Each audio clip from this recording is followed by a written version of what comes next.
The most powerful and ruthless king from a dystopian world is reborn as a helpless newborn in a medieval isekai realm.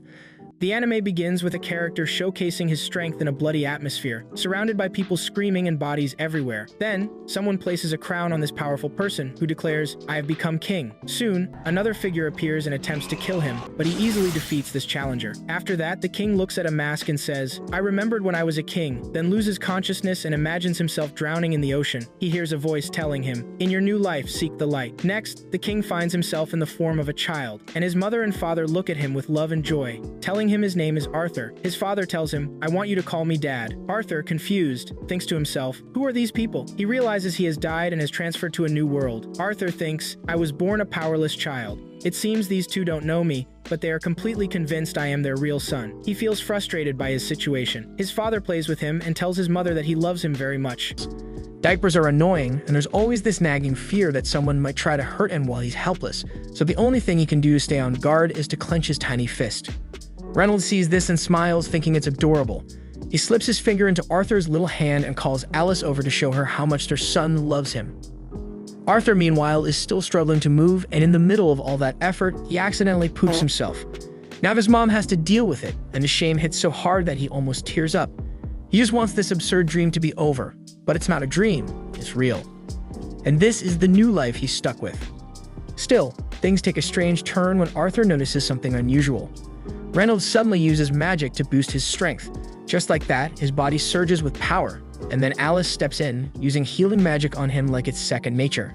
Arthur's never seen anything like it. Magic didn't exist in his world, so watching it happen right in front of him is fascinating. He wants to understand it, but for now he knows he has to grow up first. Later, Reynolds heads into the forest and takes down a beast using his strengthening magic. Not long after that, a few of his friends show up to hang out. Back to our baby hero, since there isn't much else for him to do, he starts analyzing everything around him. He pays attention to every little detail and soaks in as much information as possible, because if there's one truth that holds across every world, it's that knowledge is power. Reynolds eventually returns home after his hunting trip, and Arthur finds himself wondering whether this society allows everyone to carry weapons.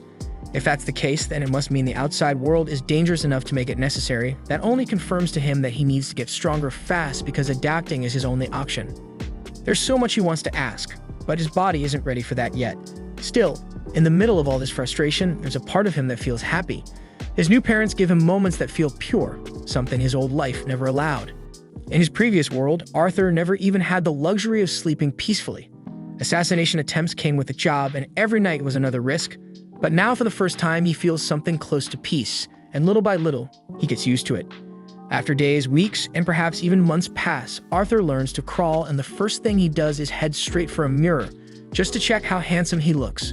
Once he gets used to moving around and has full control of his body, he starts sneaking out of bed whenever his parents aren't watching, and his destination is always the library. He picks up books one by one, eager to learn more about this world. That's how he finds out that the continent he was born into is called Dicathen. Dicathen is made up of 3 kingdoms: the Dark Kingdom, where the dwarves live, the Eleanor Kingdom, hidden deep within a forest and ruled by elves, and finally the Sapin Kingdom, where humans reside, including Arthur himself. Although Arthur's nation is a monarchy, its throne is inherited, unlike his previous world where power could be seized by killing the reigning king. Once he's got the basics down, Arthur shifts his focus. He wants to understand magic, so in a surprisingly cute way, he reaches up and pulls a book on the subject from the shelf. The further he reads, the more he starts comparing this world to his old one. His past life was more advanced, more industrial. This one is simpler, but the presence of magic, or as this world calls it, mana, changes everything. According to the book, mana isn't something just anyone can use. It's passed down through generations and only appears in about 1 out of every 100 people. There are only 2 main forms: augmenting, which enhances the body with mana, and conjuring, which enables one to project and manipulate energy in endless ways. While reading, Arthur recalls the healing magic his mother used earlier, and it clicks. She's clearly a conjurer. According to the book, everyone with mana has a mana core, and most spellcasters only learn to tap into it around puberty. Once they master that, they can become full-fledged mages. Arthur thinks it sounds an awful lot like the concept of Kai, something he knew well in his past life. Yet he remains skeptical about whether this arcane knowledge will serve as an effective weapon for him. Still, he decides to try, so he focuses and channels whatever remnants of his Kai he thinks he still has, and just as he starts feeling something shift, Alice swoops in out of nowhere, picks him up like the precious baby she believes he is and takes a good look at him. At first, Arthur panics, thinking she's caught on to what he was trying to do. But no, it's worse because she announces that he's pooped himself, and the stench confirms it. As Alice takes him to get cleaned up, Arthur lies there in silent agony. He's sick of being trapped in this weak body, and the humiliation is endless. He squeals to himself again that he needs to gain power and fast. Later, Alice spends some quiet time journaling his milestones. She's genuinely proud of how quickly he's developing, but one thing still bothers her: he hasn't smiled, not even once. And that thought hits her harder than she expected. She looks out the window, eyes landing on Reynolds outside, swinging a wooden sword with Arthur in his tiny hands. Reynolds calls out to her, beaming as he brags about Arthur's progress. But instead of being impressed, Alice is pissed. She storms outside and scolds him loudly, saying it's way too soon for their son to be handling weapons. Reynolds tries to explain, but it's no use. Alice doesn't want her baby playing soldier just yet. In contrast, Arthur absorbs every detail of the scene, using his parents' interactions as a framework to comprehend the complexities of marriage, though he begins to wonder if perhaps in this strange new world, women might be the ones really in charge. Later that day, Alice takes Arthur to the market and everything there blows his tiny mind. Every corner, every sound, every item feels like a brand new piece of information, especially when half this stuff didn't even exist in his old world. He even gets to witness magic being used up close, and that alone makes the whole trip worth it. Then on the way home, as sleep gradually overtakes him, Arthur reflects on how much his family has supported him. They finally make it back home, and Alice carries Arthur straight to his room. On the way, she talks softly about how proud she is whenever he sneaks out of bed just to read, or how curious he gets every time they go to the market. She's convinced he inherited those traits from Reynolds, and she chuckles to herself, saying he might grow up and run off to explore the world. But deep down, she hopes he gets to live a quieter, safer life.